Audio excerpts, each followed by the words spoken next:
Welcome to our October edition of the Turkish Philanthropy Fund's Voices of Partners. This session is going to be about equality in education. My name is Didem Maltap, and I'm a very proud board member of the Turkish Philanthropy Foundation.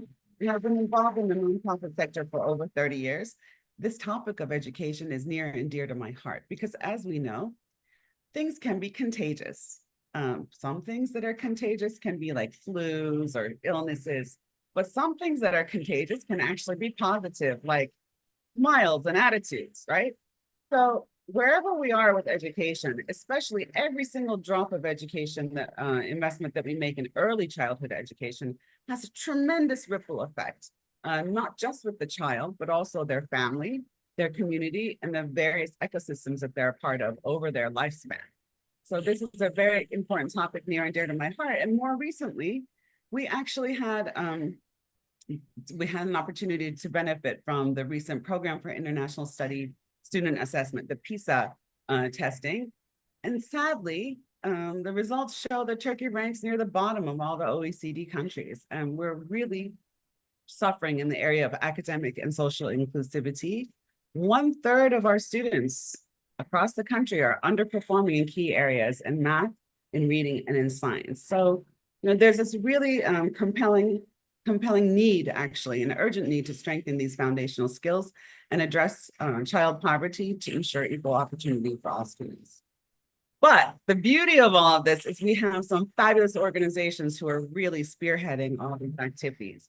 Among them are the Eğitim Reform Girişimi, the Initiative for Education Reform, ERG, Çağdaş Yaşama Destekleme Derneği, or the Support Organization for Contemporary Life, and KODA, the Köy Okulları Destek Ağı, which is I'm going to translate it into English, the network for supporting village or rural schools. So we have speakers from all of these organizations who are spearheading so many important initiatives, and we're going to have a chance to hear from each of them. We have Ekin Gamze Gencer, we have Nale Petin, and we have Gökçen Karaman with us. We're going to take turns talking and having a really robust conversation. But along with this, we have a special opportunity, and that is ERG recently orchestrated an important study, and they're going to give us the framework of where we stand today as a snapshot in terms of early development, equal opportunities, gender equality, confidence and resilience, inclusive environments, supportive families and communities. And we'll take a high-level bird's-eye view to set the stage for our conversation ahead. So with that said, I'm going to request Ekin to share some of her insights from ERG. Hi. Hi. Hi, thank you for having us. This is the lightning introduction round, I guess. I'm Ekin, a senior policy analyst from Education Reform Initiative.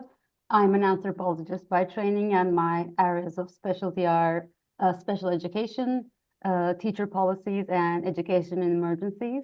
Education Reform Initiative is as we call it, a think and do tank that is nonprofit, independent, and it was established in 2003. Our mission is data-informed education policy and quality and inclusive education for all.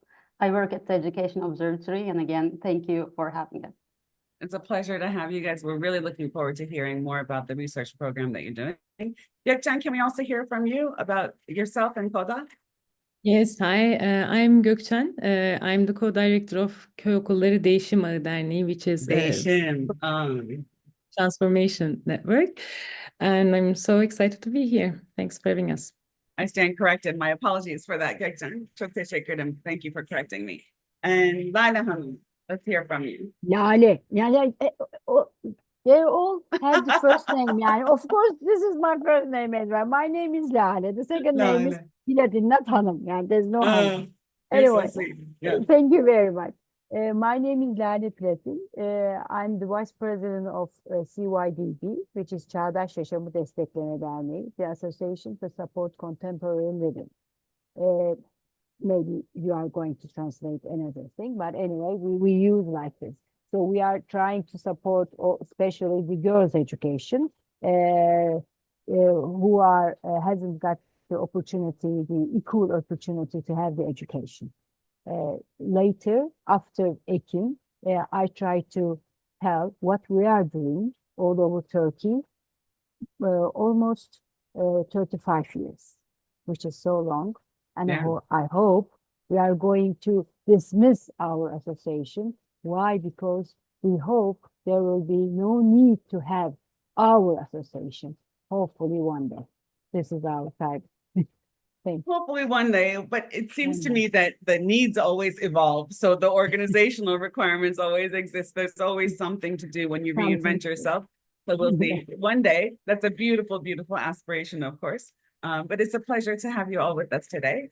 Thank you. Akin, would you like to jump in and just kind of give us an overview? So it's really fascinating when you talk about equality in education because you're looking at socioeconomic issues, geographic issues, gender issues, inclusivity issues. Like there are so many parameters and nuances when we say equality in education. It's not as simple as, oh, everybody has a fair chance, right? So let's dive deeper into what's happening in the most recent status report, essentially. Yes, I'll try to give you the key findings of our report from our much longer presentation. If that's okay, I'm going to share my slides, and I apologize please. for them being in Turkish. He never had the chance to translate them. Well, they're so fresh. They're fresh out of the oven. That's why you Yes. haven't had a chance yet. But thank you so much. I'm sure we'll summarize them in English. So yes, PISA was a huge report. It's not about student well-being, but it's a unique tool that it has data on student well-being. And as you know, it has academic data. It's very important for understanding a country's educational achievement on a global scale. But I have to say that it is, at the end of the day, a standardized test. So it lacks local context. So education policy should not all be aimed at like fixing the PISA results. That's what I meant. So I'll talk about the most significant findings. First, academically, then regarding student well-being, and then I'll finish off with the broad policy recommendations we came up with. So I'll start with the academics. In all three subjects, so math, reading, and science, as you can see, Turkey is narrowing the gap between itself and OECD. Turkey is in red, OECD is in blue, but it has yet to catch up with the average for any of the subjects. So it's narrowing, but there's still a gap. These three subjects have 6 proficiency levels, the first one being the bottom one. In Turkey, 3.8% of students in reading are in the first level, 9.4% in math, and 1% in science. So, and 18.5% of students are at this lowest level proficiency in all 3 disciplines. But the OECD average for this is 16.4, so it's not that far off. But the average scores, when you put them together on this proficiency scale, Turkey is strictly in the second proficiency level, so first and second, and it's the basic skills level. And like this is a snapshot of Turkey's academic situation at PISA. From that, I want to get into the issues that PISA shed light on about academics. The first one being socioeconomic inequalities and their effect on education. PISA has this tool called Economic, Social, and Cultural Index, which is used to assess a student socioeconomic background and their family. And in 2022, Turkey ranked last for this index. It had the lowest ratings, which means that students from Turkey have the most disadvantaged socioeconomic backgrounds. Yeah, Turkey came in 36th. And as you can see, this index is divided into 5 segments, quintiles, ranging from lowest to the highest, lowest being the poorest. In Turkey, large portion of students, more than half, almost 60%, are concentrated in the bottom 2 quintiles, which represent the most disadvantaged students. So, and as you can see again, there is a clear correlation between quintile and PISA scores. Like the lower the quintile, the lower the PISA scores. But what is interesting is when you look at the red dots, Turkish students outperform their peers within their own quintile. So the poor students outperform the OECD average of poor students, but the country's overall PISA score remains below the average because of the substantial size of these lower 2 quintiles. They significantly weigh down the average. One other cause of inequality, aside from socioeconomic, is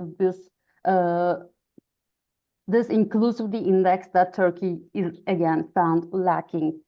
This academic inclusivity index measures how evenly students with different skill levels are distributed across schools.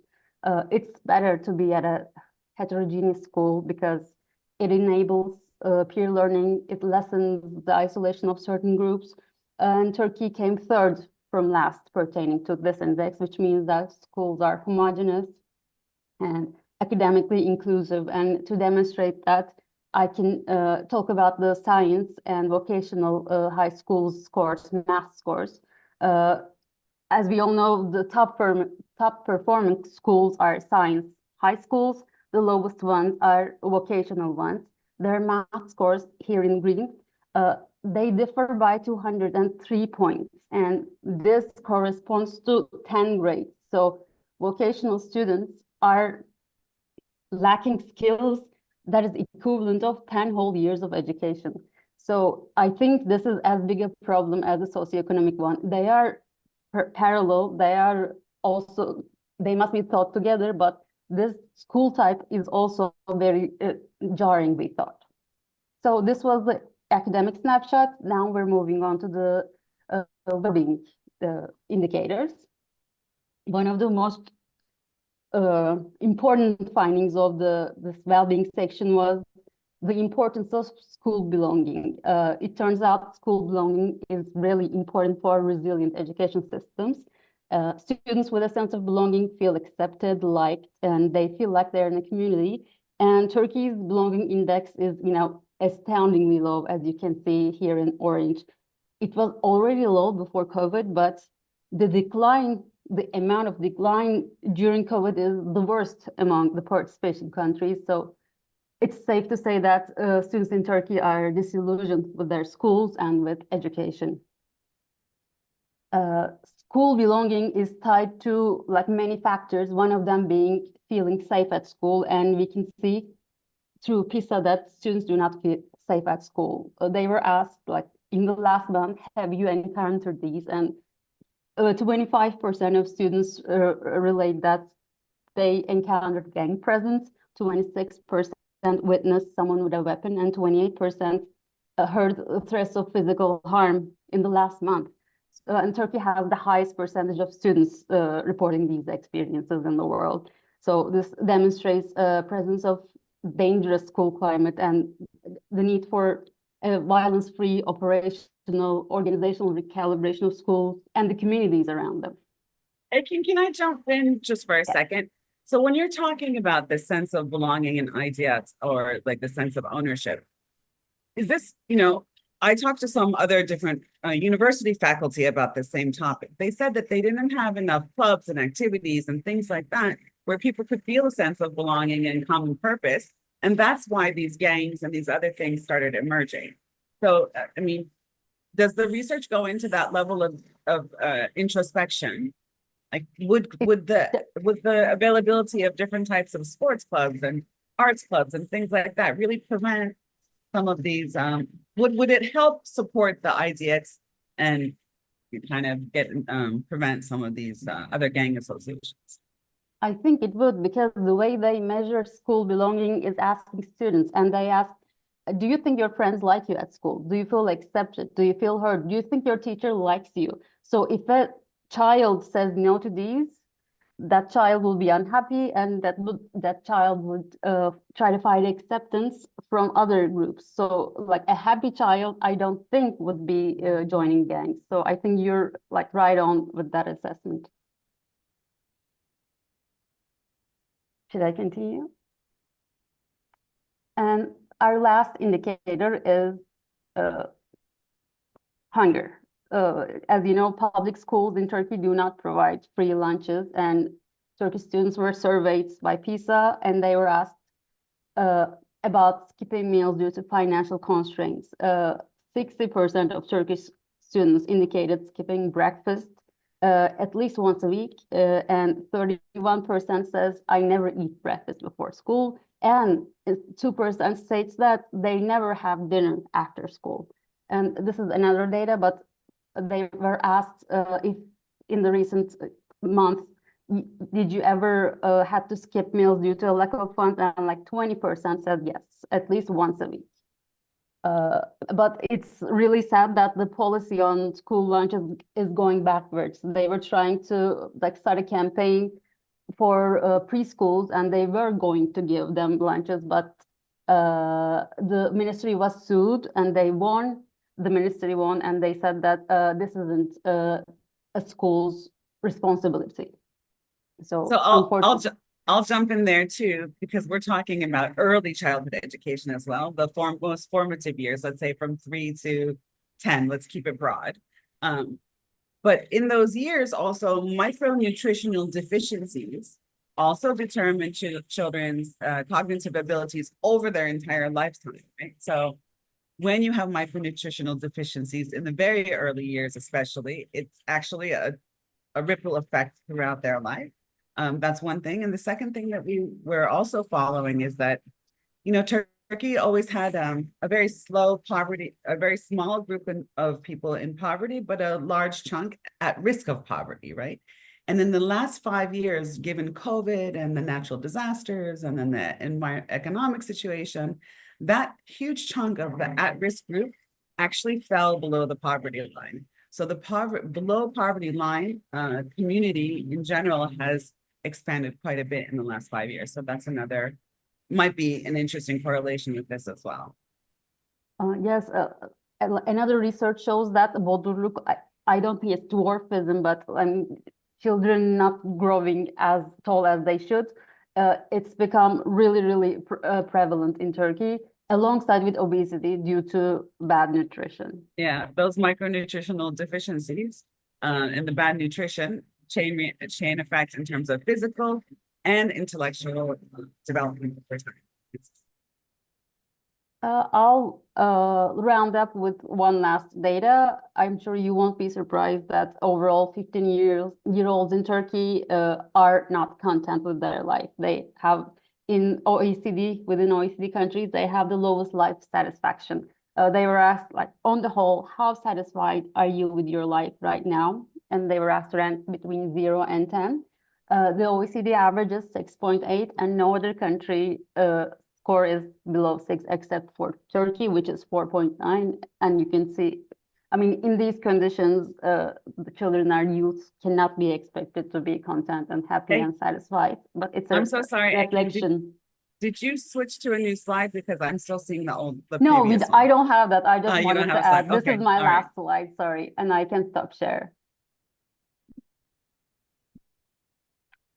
The policy recommendations I think can come later. So my presentation is done for now. Thank you so much, Ekin. That was really very important and valuable context. Let's continue then with our different colleagues and see what they're doing and how they're setting up organizationally. What's their organizational mission to begin with? And then we're going to do another round of conversations about how we're tackling these issues. So maybe we can continue again with Gökçen. Can you tell us a little bit more about why your organization was set up to begin with and the history of it? Yeah, thank you, Didem. Thank you, Ekin, for this great presentation. Actually, all the challenges discussed in Ekin's presentation are experienced more profoundly in rural areas. PISA results show that education in rural areas creates disadvantages in almost all OECD countries. But when we assess this difference between urban and rural in Turkey, based on PISA scores, we see that it's twice the OECD average. So this academic achievement gap in reading, science, and mathematics indicates that children in cities and rural areas do not have equal opportunities in education. And a similar situation is observed when we talk about inclusive education. For example, in cities, mechanisms for students with special needs work relatively better, and more families and teachers are aware and supportive. In rural areas, on the other hand, students with special needs are often overlooked due to prejudice and a lack of knowledge and awareness. Families and teachers who are in the early years of their career are generally not equipped to support these children in their education. And there are also these practices such as transportation-based education which increase the risk of these children being excluded from the educational system. We can talk about like more than 600,000 students who are being transported to schools far away from their home, traveling 30 kilometers back and forth every day. And families may become reluctant to send their children to schools this far due to safety issues. I mean, this highly centralized education system presents a root cause for this situation. Education policies exhibit a tendency to disregard the specifics of rural education in its regulations. And whether it's the preparation of the new curricula or the discussions on hygiene conditions of schools, and these are the recent topics, for example. In all these respects, the dynamics, needs, and opportunities of education in rural areas differ from those in the cities. So that's why we want to focus on rural education mainly. Centralized education system has a lack of data regarding rural education. We have a deep knowledge of how the challenges faced by education in rural areas based on our 8 years of field experience. But we cannot really access official data to reveal these conditions. Just to mention, the absence of data makes rural areas even more invisible. There's this metropolitan municipality law that has passed in 2012. The legal personalities of 16,000 villages were abolished. These settlements were transformed into neighborhoods of metropolitan cities, and they are no longer called as villages. With this law, the number of villages decreased from approximately from 34,000 to 18,000 or such. So we refer to this as the rural population decreased by approximately 60%. But this is in official figures, it's not in practice. And so we need to focus more on the rural parts. There needs to be an organization who is specifically doing work for the needs of the rural education. That's why we are here now. I mean, we're so fortunate to have you. I think that what you just said is the most quotable sentence. The absence of data makes rural areas even more invisible. You just nailed it right there. I mean, that in and of itself, and it's not a small population, right? It's a significant population. So really the fact that you're shedding light on it and really focusing on it makes a big difference in the world. Exactly. Thank you. And we are actually talking about 2.8 million children under the age of 15 living in rural areas at the moment. So it's a big population, actually. Well, we're going to come back to what some of your initiatives are, but I'm wondering really how you're also leveraging technology. It's going to be an interesting conversation. Evet. Lale. I've known you for so long, actually, as Lale Hanım. It's so funny because it was always formal. But it's nice to see you again. Yes, Çağdaş Yaşama Destekleme Derneği. So, I mean, you guys are one of the pillars of the nonprofit community sector in Turkey. You have a long-standing history. Can you tell us about how Çağdaş Yaşama Destekleme Derneği, how many years you've been operating, why it came into existence, and how you've evolved to today? Yes.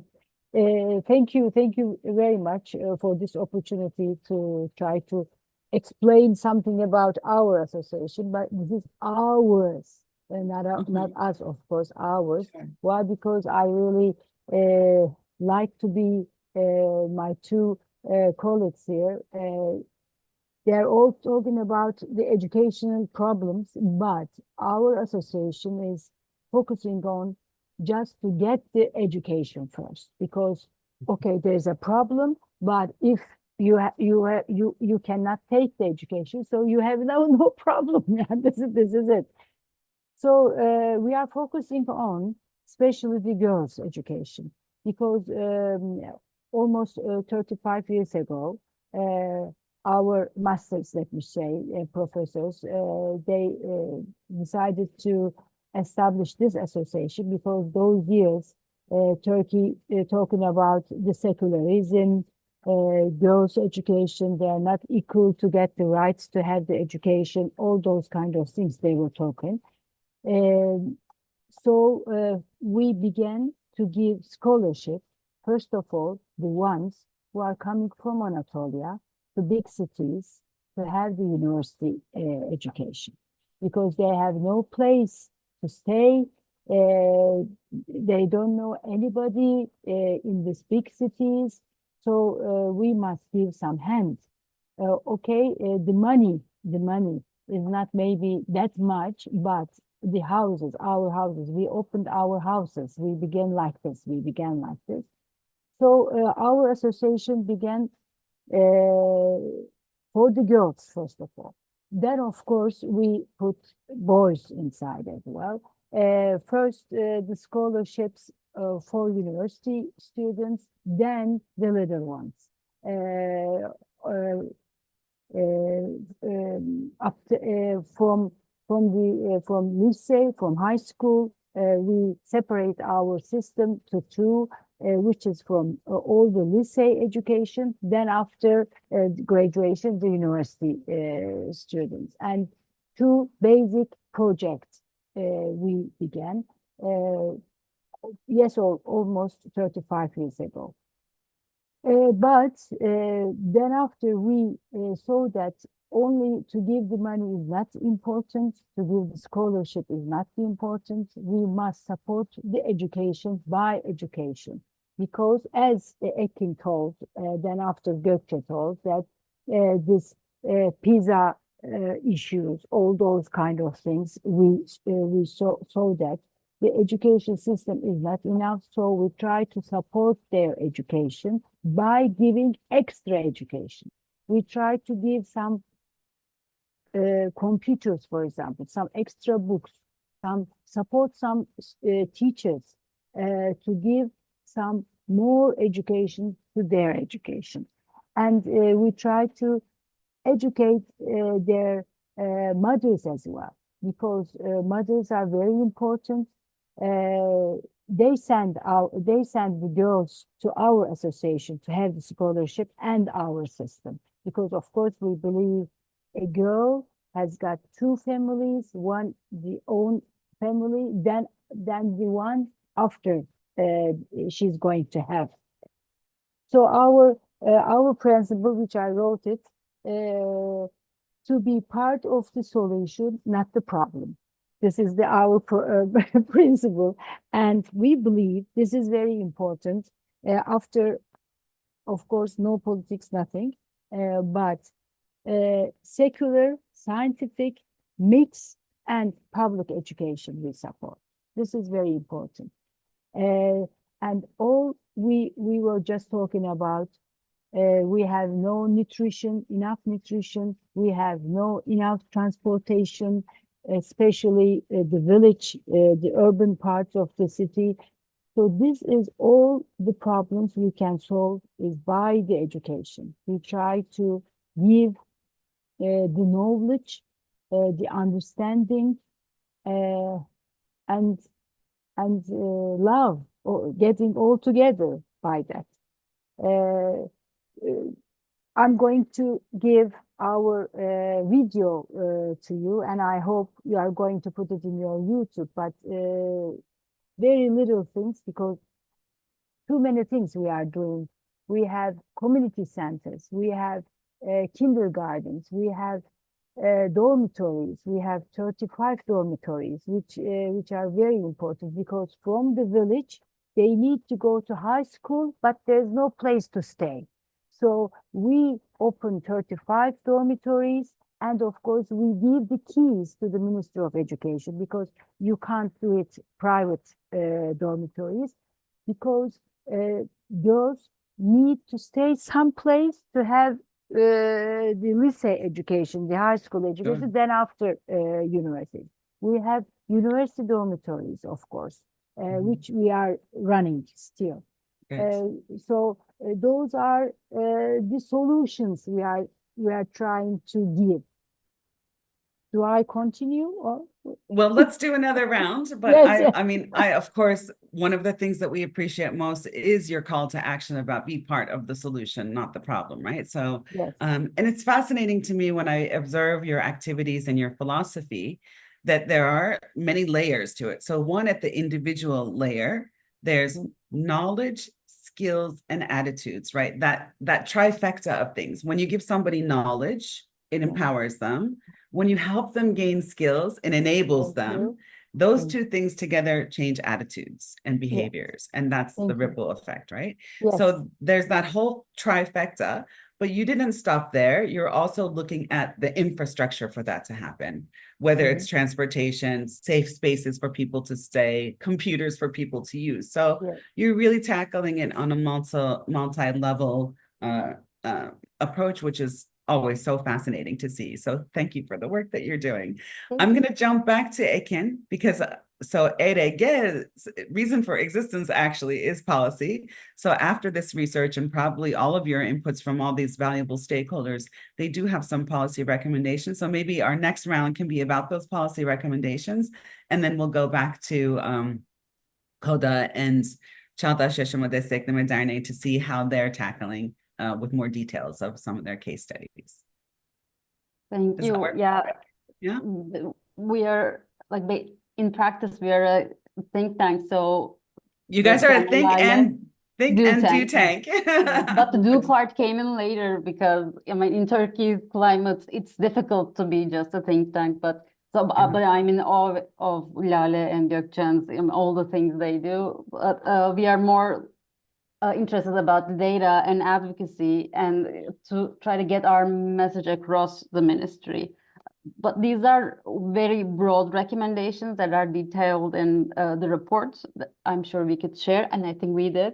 But the first one we're actually going to share the report along with Lale's video clip and any other information that you want. When we wrap up the call, we'll share all those information because this is a very information-rich group right here. So I think it's going to be really useful.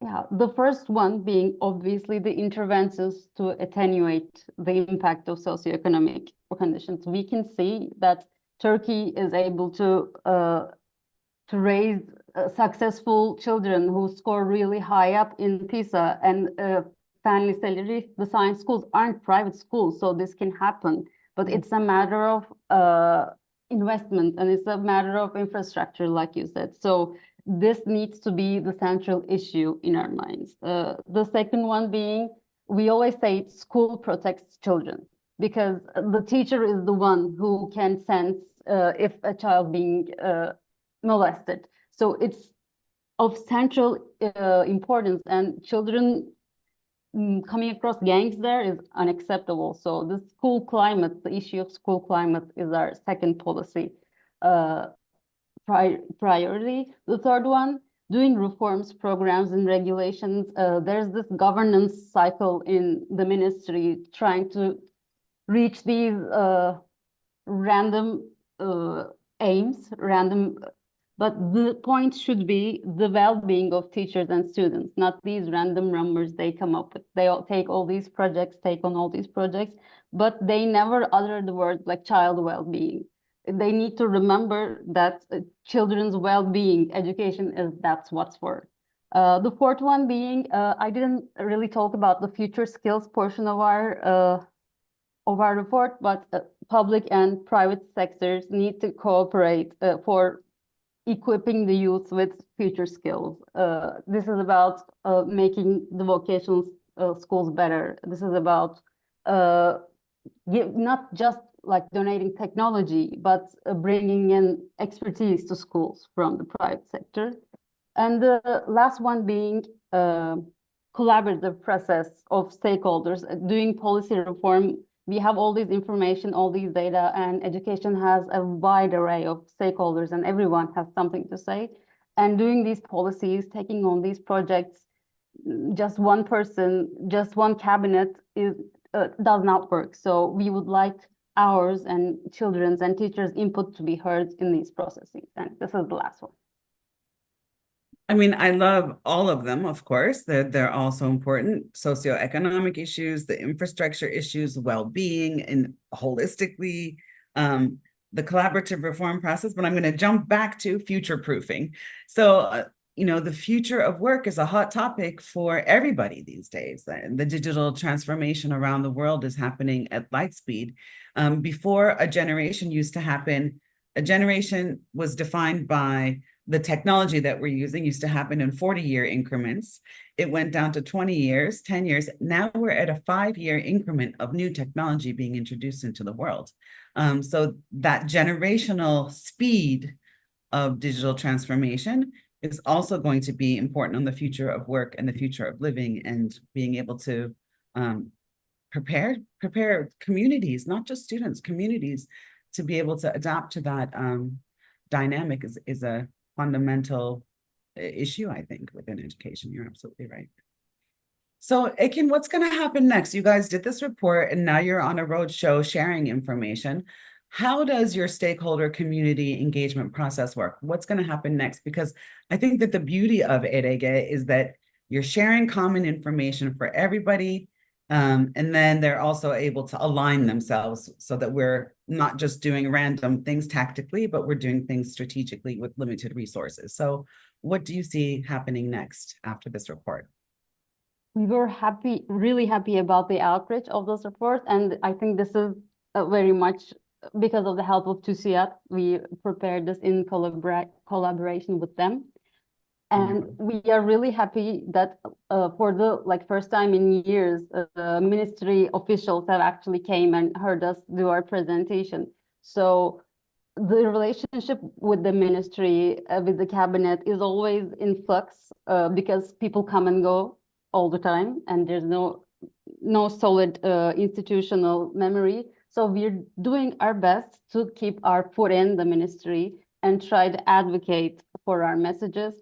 But in the meantime, we are trying to use this outreach that we gained and start some movements, do some new reports, come together with local governments that have reached us because of the report. So we're trying to find alternative ways of advocacy and alternative ways of creating a population and get heard. So this is our aim right now, advocacy through collaboration. Well, thank goodness, because I mean, when you set an agenda, when you do agenda setting, it's a call to action, right? So if you say we're going to send a man to the moon and bring him back safely, that's an agenda. And then everybody knows that they're working towards that agenda. How they can all be doing something different, but the agenda is one common shared goal mission. And when you guys are doing this agenda setting, I think it's really helping align everybody's efforts. Which brings me back to Gökçen. Can you tell us a little bit more about how you guys are tackling, maybe with some examples of projects and campaigns that you're running? Yes, of course. ESCO'da our strategic priority is to support adults in the ecosystem of children in rural areas, namely teachers and families. So in order to make sure that all children can have a quality education, we are supporting teachers and families are around them. And we want to show all education actors that education in rural areas offers many opportunities that can provide students with access to quality education with the right approach. Our main intervention areas are determined based on target groups, teachers and parents, and education faculty students. And our main interventions consist of long-term programs that are reviewed and updated every year. Of course, doing things about technology and I mean, now having this AI improvements in rural education so important, but at the moment we see that there are needs which are more critical, and technology. I mean, there are not even computers in many of the village schools. Teachers working in rural areas face a series of problems such as poor transportation and accommodation facilities, and isolation that limits interaction and socialization with other colleagues, physical problems of schools, and lack of professional equipment for multi-grade classroom model in village schools, so on and so forth. So this negatively affects the quality of education they provide and reduces the efficiency of education received by the children in the villages. We carry out programs that encourage the establishment of solidarity networks among teachers, and we aim for these networks to be long-term and sustainable as possible.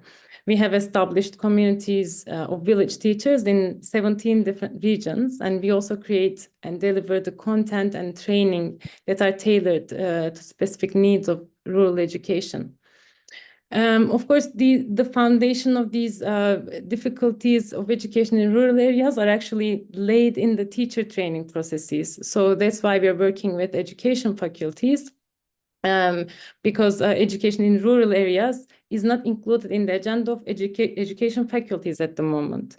Therefore, being assigned to village schools is an area of fear for young people now. They are surrounded by prejudice. We introduce teacher candidates to education in rural areas, show them that rural areas have opportunities in education. And we want to enable them to practice in rural schools and to ensure that they gain the competence and to provide quality education when they are assigned to these schools. And one more thing, last year we experienced this unfortunate devastating earthquakes, and education in rural areas, of course, was widely affected negatively by it. And initially there was a serious teacher shortage in the region. In order to cover the shortage of teachers, thousands of teachers were assigned to the region. This meant that a large number of inexperienced teachers started to work in the earthquake-affected rural areas. These teachers faced and continue to face many difficulties specific to post-earthquake period, and so the children. They continue their education in unsuitable educational environments. And it's very difficult for young village teachers at the beginning of their profession to overcome these specific difficulties. Therefore, we use a different method to respond to these problems that cannot be met only with vocational training. We prepared a program that is ongoing at the moment, using group mentoring and one-on-one mentoring methods, where teachers can directly discuss their daily difficulties with experienced teachers, and they can ask for solutions and they can create solutions together. And we provide socio-emotional learning program through these teachers to support the children there in the earthquake areas. And of course, finally, considering that families are also so critically important in children's educational success, we conduct family studies. Within the scope of our family studies program, we offer trainings for families. We build, again, communities of families in order them to support their children in education. It's amazing. It's so holistic. I mean, you're looking at the entire stakeholders, all the different players, and you're really trying to elevate, the conversation, the discussion, the need. And, in an ideal world, actually, teachers who are posted in rural areas, teachers who are posted in disaster areas, and we really need to elevate their status and their support levels, right? All around the world, like all around in many, many different layers and ways that we can do that. So that's going to be really interesting. I'm going to ask each of you at the end while we're talking in this tour about so there are some questions coming from our audience too, like in addition to financial donations, like cash donations, monetary donations, how can people really support your organization? And what are the other ways that they can support, either through in-kind sponsorships or volunteering, but not volunteering necessarily just in Turkey? Are there remote volunteering opportunities as well? Can you just maybe summarize how people can help and get more involved in a systematic way? There you go. I mean, now, within this economic situation, of course, any kind of economical financial support is the first thing that comes to my mind at the moment, unfortunately. But just like ERG, we have started our advocacy work. Now they're a great example for us, and we're trying to be collaborating as much as possible in this field.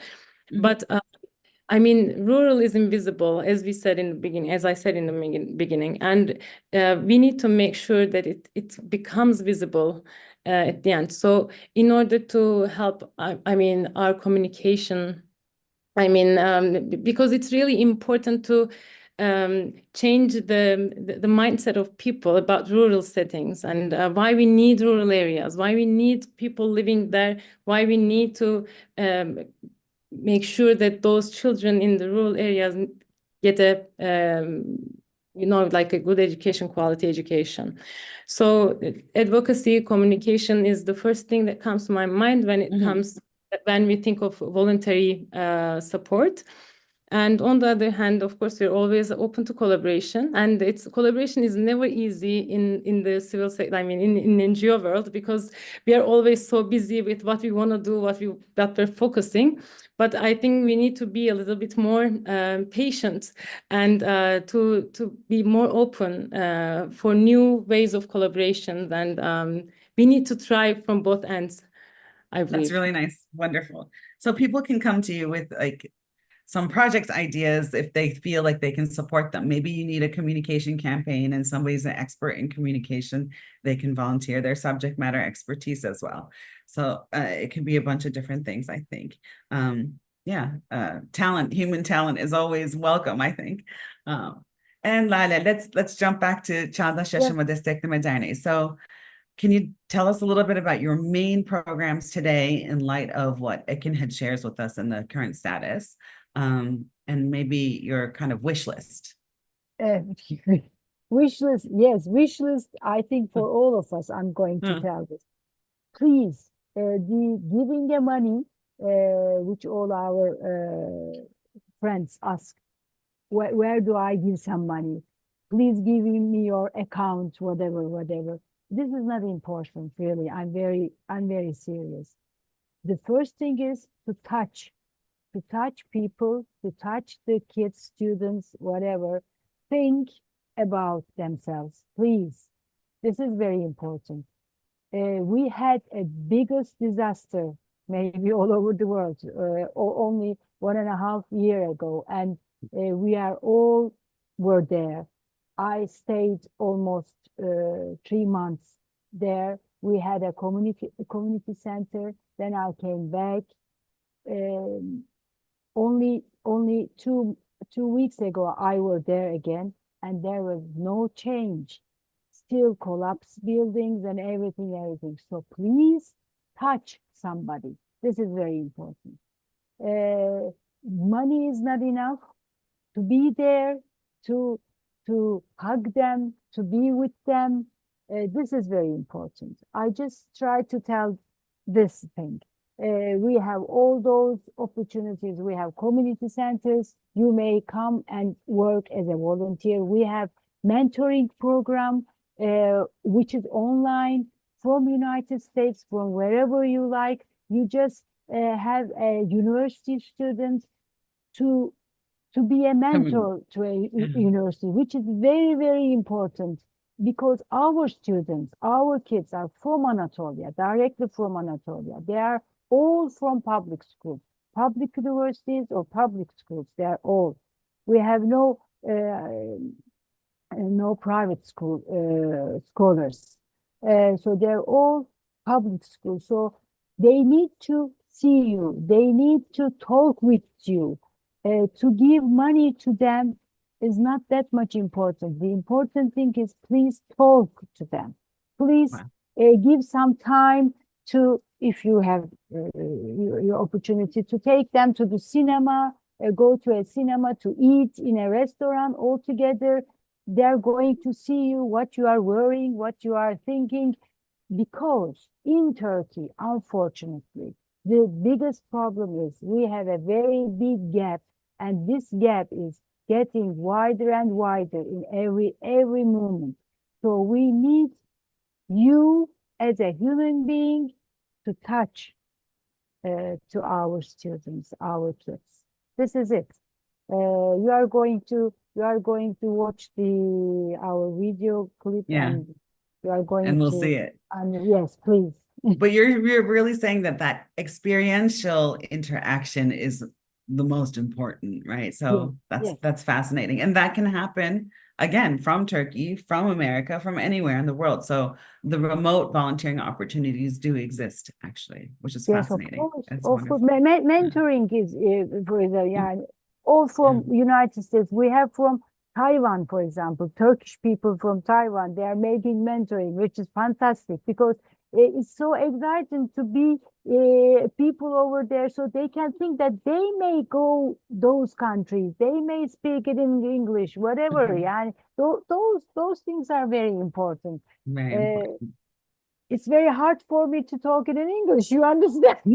You're doing wonderful. Well, you actually just kicked us off with these call to action. So, Lila, thank you so much for this call to action.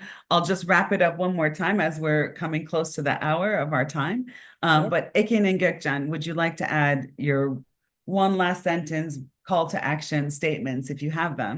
Ekin, can we come back to you? What would you like to say? Leave us with. Oh, thank you for your interest. Thank you for listening to us. And about like non-monetary volunteering, I know that TPF is supporting very many activities in Turkey. I know of Sunan'ın Kızları. If we would be really grateful if you think ERG should be in the fold, not to be funded, but to give expertise or learn from them. So I think having this connection is very important for us, and I hope to be able to keep this going and learn from all your projects and from you. Thank you. ERG is an amazing resource that way as well. So if people are interested in supporting education activities in Turkey, they can, and they're meeting organizations for the first time and they don't know them, they can always talk to ERG about also, who these people are, how they work together, how they're collaborating. So for another set of reference, actually, ERG is also a great place to start when you're doing your research. Please read us. Yeah. We would love And of course, between Çağdaş Yaşama Destekleme Derneği and CODA, those are the two there's probably like a handful of them, but you guys are like the pillars of the nonprofit society in the country anyway. So you always emerge at the top in terms of all the work and activities that you're doing. Gökcan, is there any final statement you would like to share? Yeah. I can just say, as civil society now, if you're talking about how much impact we can create in ensuring equality in education, and it's a big thing. I think it's necessary to know that we cannot change everything at once, and it's gonna take time, and it's not gonna happen in one day.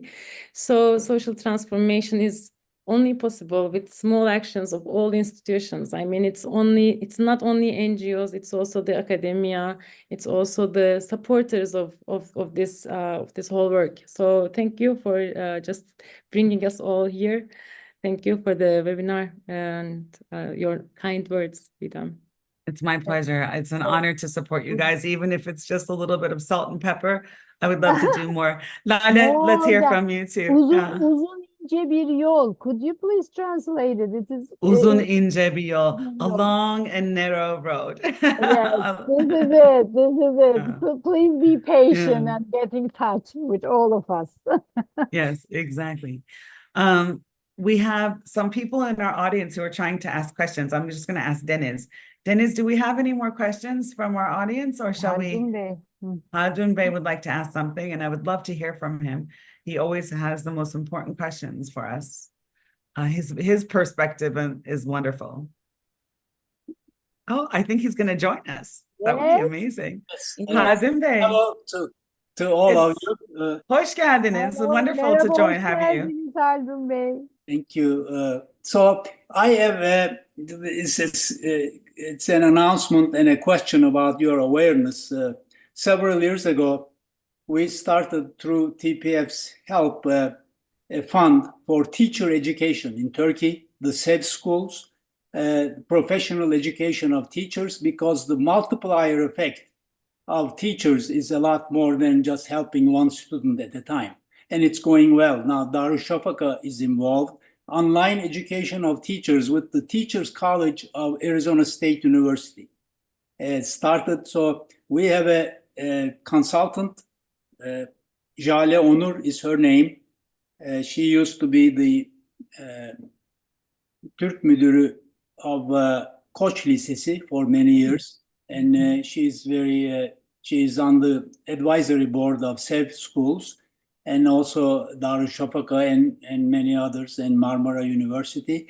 So she has been a key person. This was actually her idea when we went and asked her, what can we do that as really a good project, and was her suggestion, and it's going very well.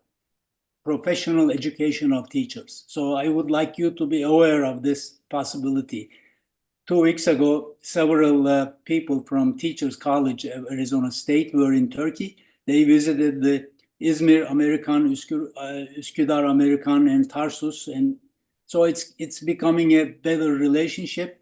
So education of teachers. That's Wonderful, wonderful opportunity, Haydn Bey. Thank you for reminding us. So that I just wanted to make sure you're aware of things like this. Yes. TPF is doing. It's a pleasure. Thank you, Haydn Bey. It's wonderful that you joined us. Thank you so much. Yes. So as some people may know, Haydn Bey is one of the driving forces behind the establishment of the Turkish Philanthropy Funds. So it's always an honor when he listens to our webinars and he participates in them. So thank you again very much. We are at the top of the hour, so we're going to have to wrap here, but there's so much more to talk about, and hopefully we'll have a chance to do that again, maybe even more regularly. I think that this is such an important key topic. But in the meantime, please visit www.tpfunds.org because you can see actually the profile pages of Çağdaş Yaşamı Destekleme Derneği, KODA, and ERG on the TPF website as well to see how we're supporting them from the United States through TPF. But then, of course, you can also visit their own websites to see what they're doing globally. Their work is amazing. We're so proud of you. We're honored to support you. We hope we can do more. Best wishes in the road ahead. And thank you, Deniz, behind